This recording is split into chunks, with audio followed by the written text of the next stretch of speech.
UP में बढ़ेगा ठंड का टॉर्चर, 48 घंटे के लिए शीतलहर का अलर्ट के जान लीजिए कैसा रहेगा मौसम का हाल। यूपी में आने वाले दिनों में ठंडक बढ़ने की संभावना जताई गई है। आगामी दिनों में अधिकतम तापमान में भी गिरावट दर्ज की जा सकती है। अगले 2 दिनों तक प्रदेश में शीतलहर का अलर्ट जारी हुआ है। फिलहाल प्रदेश में अब धीरे धीरे ठंडक बढ़ सकती है। उत्तर प्रदेश में मौसम का मिजाज बदला हुआ है। अगले 1 हफ्ते तक मौसम पूरी तरह से साफ रहने वाला है। हालांकि अगले 48 घंटे तक प्रदेश के दोनों हिस्सों में शीतलहर चलने का अलर्ट जारी किया गया है। वहीं रात के तापमान में लगातार गिरावट का सिलसिला जारी है। इटावा में सबसे कम 8.9 न्यूनतम तापमान दर्ज किया गया है। हालांकि दिन में धूप निकलने से आम जनता को बड़ी राहत मिल रही है। दिन का मौसम अभी ऐसा ही बना रह सकता है। 12 नवंबर को पश्चिमी और पूर्वी यूपी में मौसम शुष्क रह सकता है। इस दौरान प्रदेश के दोनों हिस्सों में कहीं कहीं पर शीतलहर चलने की संभावना जताई गई है। 12 और 13 नवंबर को पश्चिमी और पूर्वी यूपी में भी मौसम शुष्क रह सकता है। इस अवधि में 12 नवंबर को पश्चिमी और पूर्वी यूपी में कहीं कहीं पर शीतलहर चलने की संभावना है। 14, 15 और 16 नवंबर को भी प्रदेश में मौसम शुष्क रह सकता है। इस अवधि में मौसम को लेकर किसी तरह का अलर्ट नहीं जारी किया गया है। वहीं मौसम वैज्ञानिक अतुल कुमार सिंह ने बताया कि प्रदेश में पड़ रही ठंड का असर जारी रहेगा। उन्होंने चेतावनी दी है कि अगले 2 से 3 दिनों के दौरान प्रदेश के कुछ हिस्सों में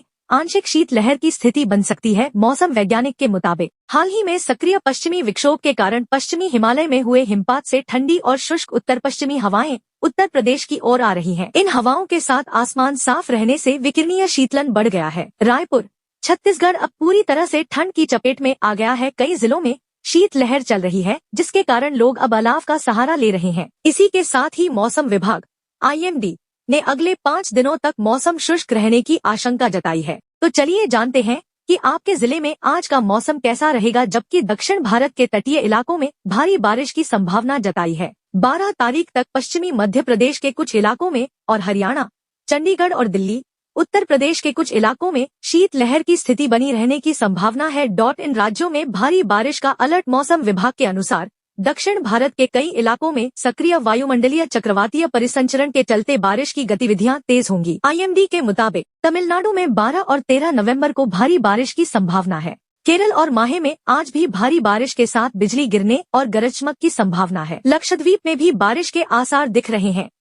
विभाग ने बताया कि तमिलनाडु में 14 नवंबर तक लगातार आंधी तूफान और बिजली गिरने जैसी स्थितियां बन सकती हैं। IMD ने बताया कि वर्तमान में देश के ऊपर कई ऊपरी वायुमंडलीय चक्रवातीय प्रणाली सक्रिय हैं। इनमें एक केंद्रीय बंगाल की खाड़ी के ऊपर, दूसरी दक्षिण बांग्लादेश और उससे सटे पश्चिम बंगाल के ऊपर और तीसरी उत्तर आंतरिक तमिलनाडु के ऊपर सक्रिय है। इन प्रणालियों के असर से दक्षिण भारत में बारिश और उत्तर भारत में ठंड की स्थिति बनी हुई है।